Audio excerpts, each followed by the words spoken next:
try to speak up. When I speak, sometime in the background, I always get this little symbol.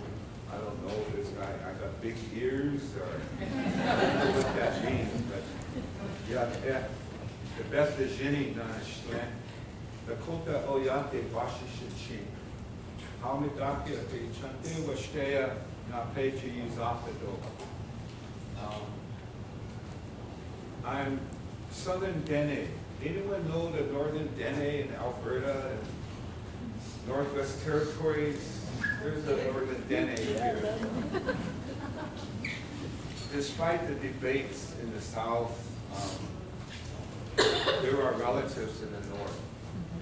And fighting the tar sands, working with Dene and Cree and the Métis in Northern Alberta. I found some relatives there, and the dialect of the Navajo, or the Southern Dene, is very similar with the Dene, Athabascan Dene in that region. It was very interesting. Other dialects a little bit different as you go into Northwest Territory, or you go into Northern BC or Alaska, but Manitoba has Northern Dene. So it's very interesting. So I introduced myself, and you heard me say Dakota Oyate Bashishichin, and that's on my father's side. So something that I wanted to say as part of that introduction that you heard yesterday from Charles Walker as well, it's a mentioning of in a good heart, in a good way, I'm here with you. And mentioning of the hand, nape, is that in a good way I'm shaking your hand. And in all my travels, not just here in North America, but my travels, I've been lucky to travel throughout the world, meeting indigenous peoples.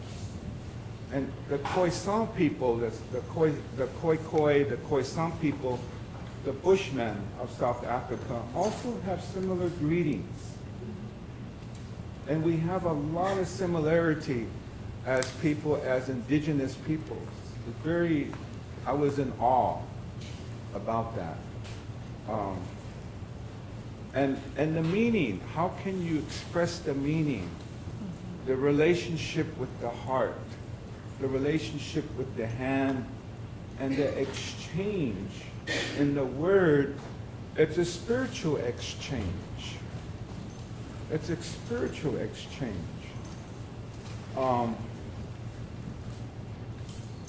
So that's a Dakota expression.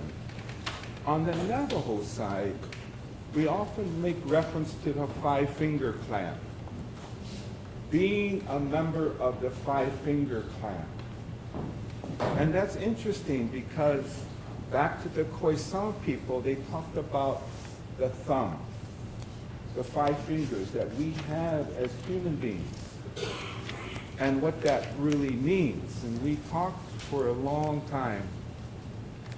Didn't just get right into the discussion. Of course, we had to talk about here and there. And if someone doesn't know how we communicate, they'll say, well, what's the point? What are they talking about? They're just jumping all over the place. But that's about building relationship. And then we get down into the deeper analysis, however that's being defined. But as human beings, if we don't know who we are in that identification, and often the expression, those of you that Google search me, I said, I challenge humanity, no matter what race. I challenge humanity saying, you have to evaluate what your relationship is to the sacredness of Mother Earth. And then you get a little light bulb, or you get some confusion. I said, not only that, but reevaluate what your relationship is to the female creative principle of Mother Earth. And then you get a little trigger. Then I said, and grandfather sky. And that boggles the mind. The creative principle of Uchimaka. Uchimaka, and what that means. In the relationship with the sky. So I like the piece about tight. Make sure your moccasins are tight. Thank you. I have a sister-in-law. The intention was to make me some moccasins because my moccasins were wearing out. So you know how you make those of you that make moccasins, I guess the modern way is you get a little paper sack from the grocery store, put it down, and you outline your foot, right? And either it's an outline that's straight or it's kind of angled, and, you know, when they draw it. So my footprint was, I thought, was done right. And when I got the moccasins, they're really nice beaded moccasins. I mean, perfect, you know? And there were I used them during the time before I put up my feathers. I used to dance, but I put up my feathers in 1993. And so I had received these moccasins. They went with me on the powwow circuit, okay? And I did not want to dishonor my sister-in-law. So I wore those moccasins with the pair of socks. Okay? And winter thickness socks. So, but I guess what had happened is that I found out later, and it was really a funny story when we all put it together a year and a half later, okay, is that she had some footprints because she had other orders. So she misplaced, she confused my order. And so I said, well, whose footprint was that I took that? And in fact, I knew the man. Yeah. And I guess he has fatter feet than I do. So we joked about that to this day, so I appreciate that. It made me think about that. But I remember, I'm quite jaded now, and thank you again. You know, there was a young time when I was a young man, I was quite, it was an interesting time. That takes me back to somehow I ended up in the U.S. Army at Fort Lewis, Washington.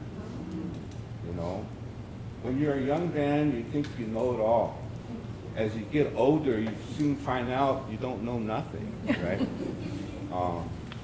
So I was at Fort Lewis, Washington. And that's when I was introduced to a lot of good people here in this region. I remember Jewel James, the name.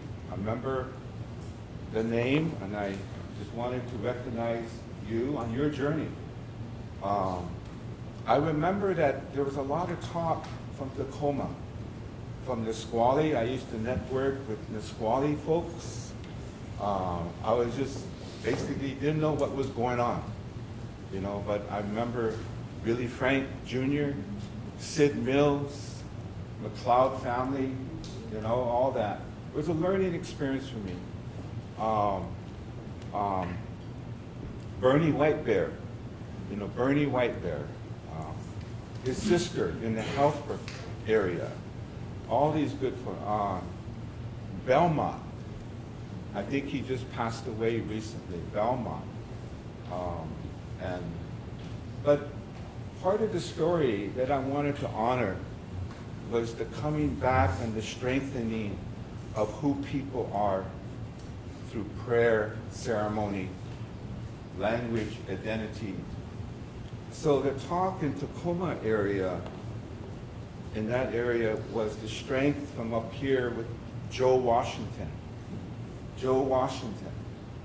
I heard that there was a coming back of something similar to the Longhouse folks in Haudenosaunee, they have longhouses.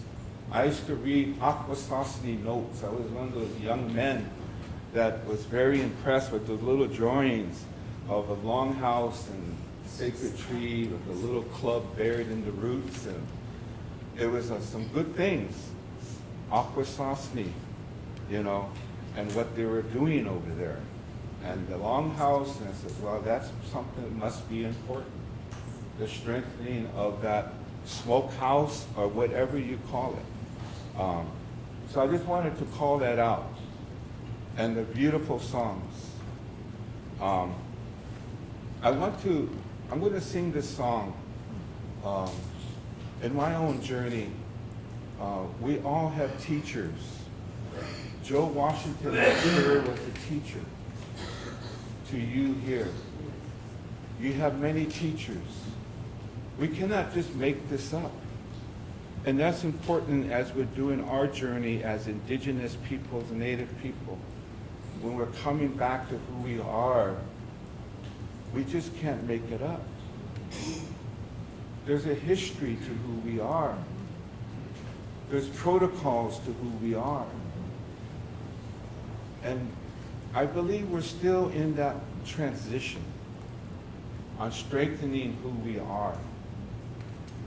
But something told me I have to sing this song. And it's my grandfather, my teacher, Pitaga Yuhamani, Pete Catches, Sr.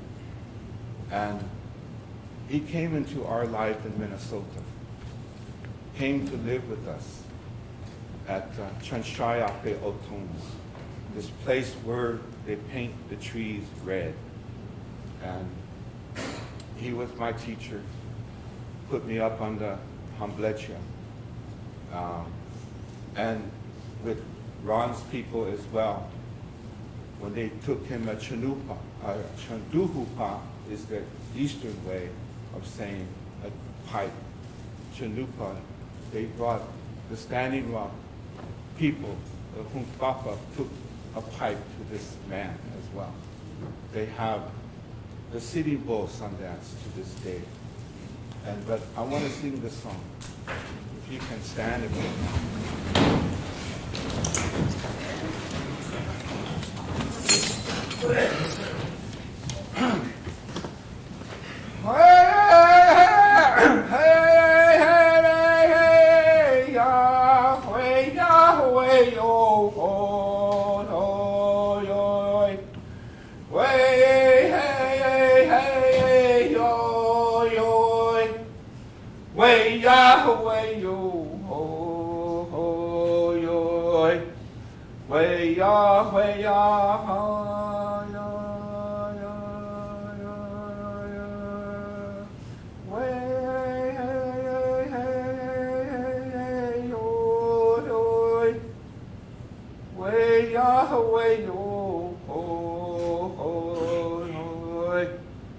Thank you.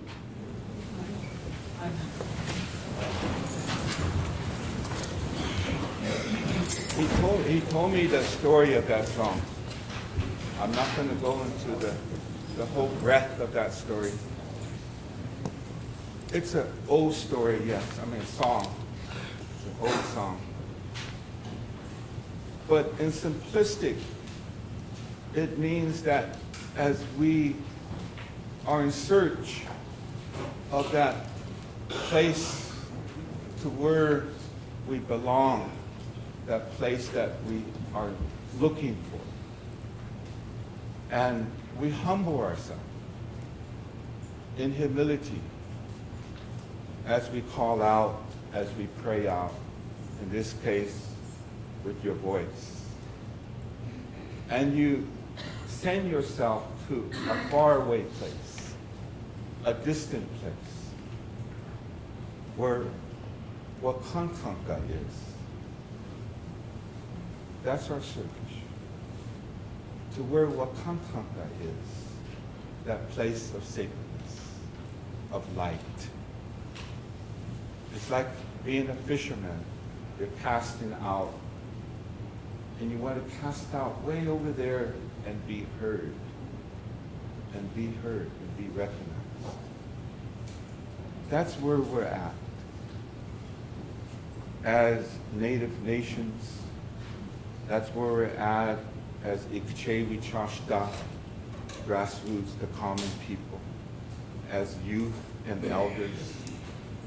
But that's where, in my observation, that's where humanity is at too. Humanity is looking for something. The people of the world are looking for something.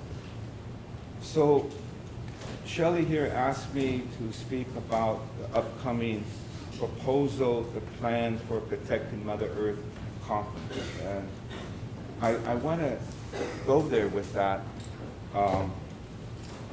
And I appreciate the welcome, the petitioning by Tom Solomon, who said, we are the representatives of our ancestors. And I believe that. And Shelley mentioned genetic memory, very important, because it talks about the original instructions, however that is within your indigenous ways, however you're defining what are your original instructions. And Shelley mentioned the historical trauma. And I really appreciate our brothers and sisters from Canada who were very good at expressing that and putting some words to that, historical trauma. And they even addressed it legislatively within the colonial government of the Queen, Tantu. And this is very critical then. As we come together, there's a lot of mention previously, and I appreciate the sister talking about ethics. In my travels globally, I go to a lot of United Nations meetings, and I was asked to do that by other sisters, mothers, and aunties, daughters, as well as brothers and nephews and elders, that you have to be responsible, Tom. We put you into a responsible position as a director of this network. And so the other thing, they say, always try to take another person with you. That way, it's not just you, there's other people there. So we have that principle to do everything we can to create the space for people to speak for themselves. As the introduction said, I need no introduction. That sometimes triggers some things in me, because that opens up this whole bundle called what I call, some of my background was social work. I went to Pacific Lutheran University when I got out of the US military, and I took up social work because I was really wondering what are the solutions with healing families, especially sexual abuse, domestic abuse. So I started to learn years from that experience in social work of one of the symptoms of colonization called internalized oppression. Internalization of the ways of the oppressor. So that many of you may know this term, or you may sense of what I'm talking about. We try to do something good in our family. We try to do something good in the circle of our community. It always, it just triggers all this stuff. All of a sudden, like one term could be, who do you think you are? You know, all these things. But even that is part of culture where we keep that balance and harmony within our people and things that we do. So Tom needs no introduction. I mean, I am popular out there in some circles, not this circle or that circle, but the media does look to see what Tom Goldtooth feels about Trump on weakening environmental laws. So media would try to search me out, and those that know me, I back up. I try to say, hey, talk to Ron over there, talk to somebody, Charles Walker, if it concerns Standing Rock, but media is so persistent. And then when they don't show up or I can't find them, we cannot lose that media, especially if it's mainstream. So once again, Tom Goldtooth is quoted. Yeah. Or my son that walked into this circle, Dallas Goldtooth. So now he's 1491, he has a degree of celebrity, so that's a trigger though. Because then we're saying they're just looking for media attention. All these different things. So important in this discussion is how do we seek resolution and tackle this issue of internalized oppression, which is a healing process that I picked up from this discussion. Water ethics, very important. Environmental ethics. I've been in many governmental circles, governments, nation states. They don't like to be restricted to this concept of ethics. They will fight it with the corporations. I've been in the boardrooms of mining corporations. They will look at you and say off the record, and they'll put that little microphone on pause and they say, we don't care anything about human rights. They'll look you right in the eye. This was in London at a big mining meeting, and then they'll put it back on and they'll smile, continue to talk. So ethics is really critical. But I want to say that this Protecting Mother Earth conference that we're working on here is very critical because we are in that time. We are in that time where we as Native peoples, we as elected tribal leadership here, we as grassroots who are here, we as people who may come from ceremony and spiritual circles, youth, women, all these different groups, it's time for us to come together. We gotta come together in this hoop because all those things that we've been told is here facing us right now. I wanted to give you some history, but because of time, I won't go there on the background of IEN, except some of the elders I do want to recognize who were the founders of who we are, that were really firm on the principles of how we operate. And it has a spiritual foundation. James Maine, Sr. is one of the founders from a traditional society called the White Clay Society from Fort Belknap, for Govan. And Johnny Jackson, Chief Johnny Jackson, Klickitat of the Yakima along the Columbia River. And Guy White Thunder from Pine Ridge, Oglala, and he was with the Lakota Landowners Association. I think some folks like Terry working on the whole problems of land consolidation issues. They were the Lakota landowners that addressed a lot of those issues.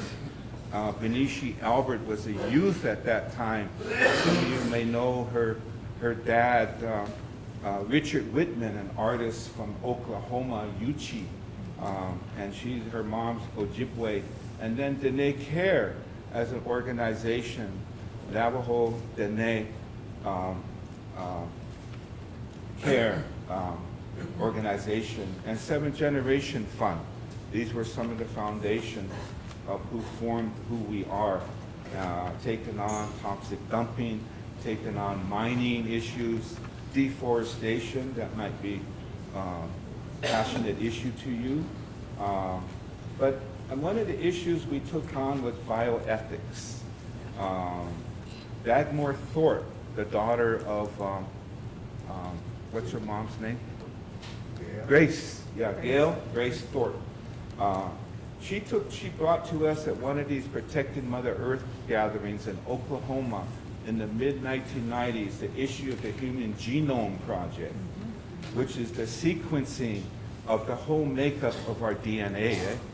And somehow in that maze, the scientists are interested on our resilience, on how we survive amongst great diversity. And the same thing happening now on the ricing Minoman. They want to experiment and study rice because it's a survivor. Indigenous peoples are survivors. So they wanted to sequence and map out that genetic information of who we are. And the danger of that is actually one of our indigenous men from Papua New Guinea, his DNA eventually got patented. So this was part of the discussion on privatization and why we need to really look at that at a gathering such as what's coming up. In September, we're going to meet with Jules as a representative of the tribe here, the treaty office. It's a treaty issue. But there's a deeper, what we are advocating for as Indigenous Environmental Network is that we need to have a critical analysis of where we are going. What is the relationship with federalism? And it's all about funding. Yes, we need funding for this, we need funding for this, we need funding for that. But in that process, what is our vision of where we're going? Because in my travels, capitalism is barely hanging on. Barely hanging on. So we know that this whole broad issue of an extractive economy, an economy that feeds off of nature, okay? We know that the fossil fuel infrastructure comes from a fossil fuel economy. It's one and the same. We know that there's oligarchies out there now, Russia, you know. Trump just had a meeting with Saudi Arabia, and it's all about negotiating a weapons deal. But it's deeper than that too. And so we are at this moment to where some of you know that we've been working on climate change issues. And yes, climate is a really big issue. We started getting involved with that in 1998 at this climate summit in Albuquerque. Our role was to bring in spiritual leaders, Argo Looking Horse, Tommy Steelday from Red Lake. We weren't able to get Eddie Benton Benes from the Three Fires Society there at that time, but we had Hopi, we had different representatives to balance out the elected leaders who have a right to be there and need to be there to understand what climate change is. But it was very Western science and politically motivated as well.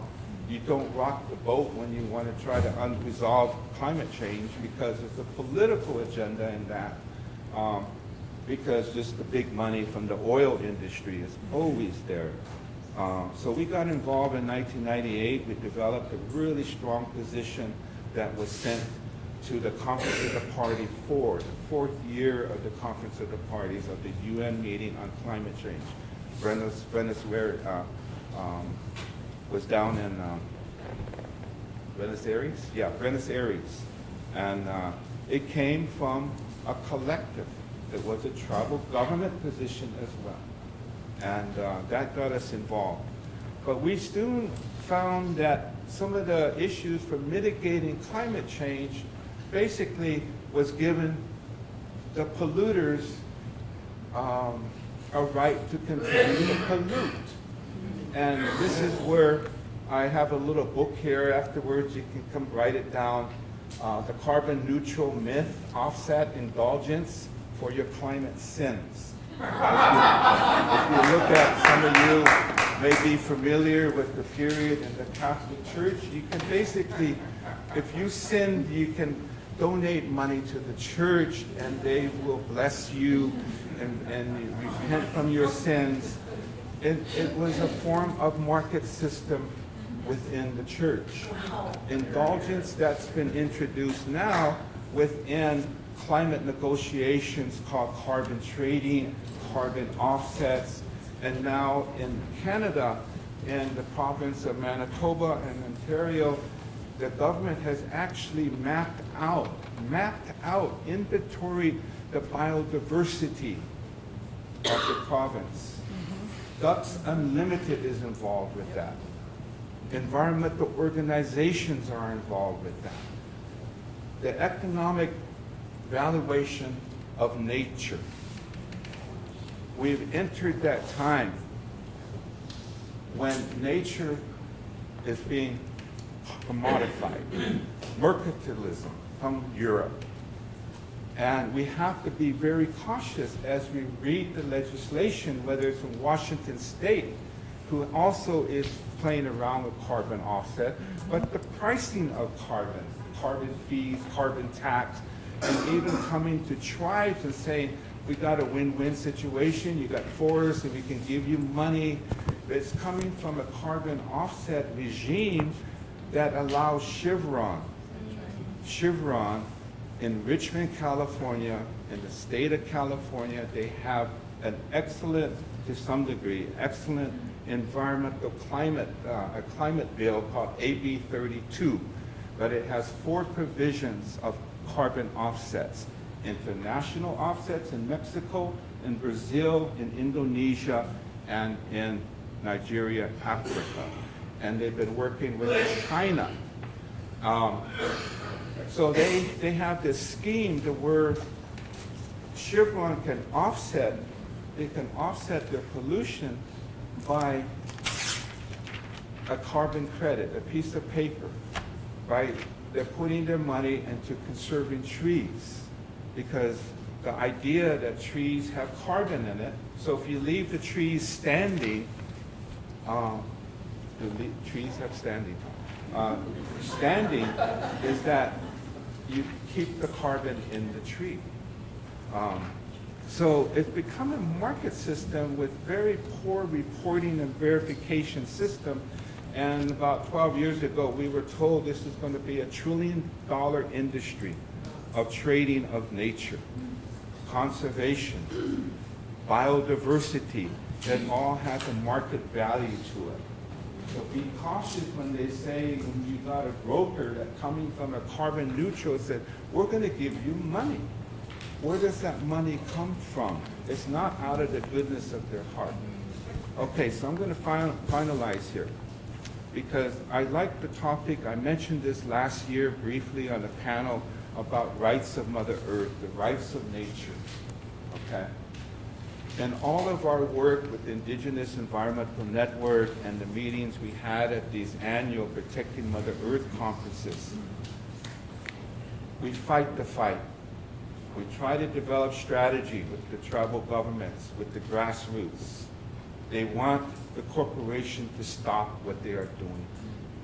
There's inside, outside strategies. Sometimes the inside strategy with the government is to work the regulatory scheme, the environmental laws as they are established, health laws, ecosystems.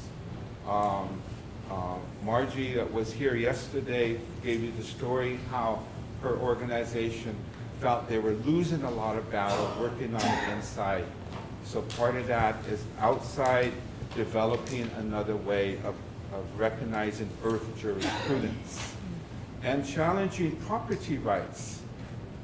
The whole legal regime of property rights and how that was established is really important for us to analyze that because it has some foundation in the concepts of dominion. And that's another area being debated by the faith groups. Dominion, what was really said? Dominion, okay? And doctrines of discovery, we know what that is. And the other comment I thought was very good around the concepts of dominion, but as part of ownership, is this issue and topic, this objectification. Environment is not an it. Very good. It is a who. But the system, I call it the matrix. The system objectifies Mother Earth. Just the way that the system objectifies our women. Okay? There's a history of male dominance woven into this industrial complex, industrial mindset. and it comes from Europe as well, kingdoms, the woman in the lake, all these, that's a whole nother story I don't have time to get into. But that's where right now we want to address that issue. We're in that time to work now. Treaty rights is a very important discussion. This September, hopefully, we can put all our minds together to put a theme, to put an agenda that's addressing some of the hardcore issues that we need to talk about. Where are we going? What kind of economy system are we going to start working towards? Our younger generation, they're feeling this. It's going to be on their shoulders in 2050 when they are elders on whether or not the Climate Paris Agreement and all these international global agreements, on whether we made it in 2050, that's a benchmark, and saved the planet from climate change. Right now, we're going way above that limit. We're producing too much greenhouse gas emissions. We need to shut that valve down now. But we need to have our tribal leaders with us. We need to have our own families with us. We need to address this internalized oppression to create a safe space to where we can understand where we're at. We're in deep doodle. I don't know how to translate that, deep doodle. But legal standing. Why is it that we have to fight for legal standing? In Tarzan's, the Cree, and the Northern Dene, they have to fight for legal standing in the colonial court system. That something's messed up with that, and the millions of dollars that they have to raise from foundations and donors in order to have funding to pursue litigation. And that's coming up again on Dakota Access Pipeline. It costs money to litigate. That's coming up again with the other Lakota, Nakota, Dakota nations around the reintroduction of the Keystone XL pipeline. It's litigation. So we have to look at how do we change values of humanity. And that's one of the challenges we have here. It's a good discussion on rights of Mother Earth, rights of nature. But if we have a dominant society that has, in my observation, that has been systematically removed from nature. In the old country over there, they were systematically, my study, maybe it's a little tainted, but they were systematically removed from nature. And it's about power and control of the land. And so that a lot of the world doesn't have the value of what we always talk about when we talk about the sacredness of that site over there where the bulldozer came in and scraped away the sacred area there at the Ocheti Shokonwi, the sacred stone camp at Standing Rock, where it tore into the heart. It just, oh man, either you just want to war cry it out, or you cried, or you did both. It just hurt so deep. And so we have a society that doesn't quite understand what its relationship to the sacredness of Mother Earth. Whose responsibility is that to wake them up? It's been put on our shoulders. But we need help now. We need help from the white folks, the settlers. We need help. We don't have that political power for change. We have the ethics, yes, and people saw that globally at Standing Rock. There's something very positive that happened there. And that was that when the Spirit said, when Great Spirit, Wakantanka said, pray and be in peaceful way. But there's more interpretation to everything that means, like the song that I started out with, what I said in the beginning. It's deeper than that. Praying and coming back to who you are. And so it's going to be challenging as we move from a property rights regime globally into a legal system that recognizes earth jurisprudence. It may not be our language as indigenous peoples, but we'll have a way to have intervention. And nothing prevents tribal nations from adopting their own legal construction on recognizing the mini wachuni to representing that. And when we always say and speak the language, unchi maka wichuni maku, Mother Earth gave me life.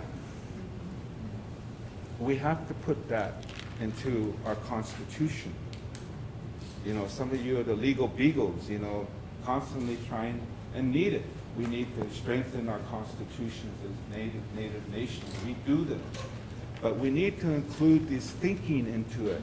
The Ho-Chunk people are looking at it in Wisconsin.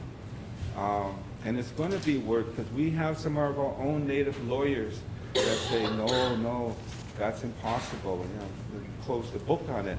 Evo Morales, who I do know, he's a friend. He's the presidente of Bolivia. And he, after Cochabamba in April 2010, he took the declaration on the Universal Declaration on the Rights of Mother Earth. He took that declaration to the United Nations in Geneva, and he made an intervention when he put up his little plaque, Bolivia, the Republic of Bolivia, and they recognized him. He did an intervention, meaning a testimony, a presentation for the UN to adopt this concept of the rights of nature. And I heard through different sources that the United States was just like mad. You know, that was blasphemy. They think that they had indigenous peoples where they want us. We don't have a voice, we don't have a soul. We don't have a soul. Mother Earth doesn't have a soul. That's how they established the foundation of colonialism. We were people, we were pagans, people without a prayer, people without a soul. We were less than human. So that's where they want to keep us. But this is where people of the world are starting to see what happened at Standing Rock. That's why I thank the people there, the relatives.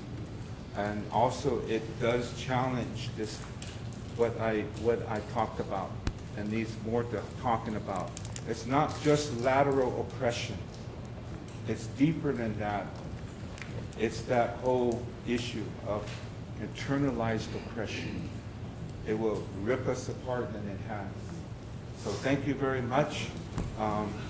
Thank you very much.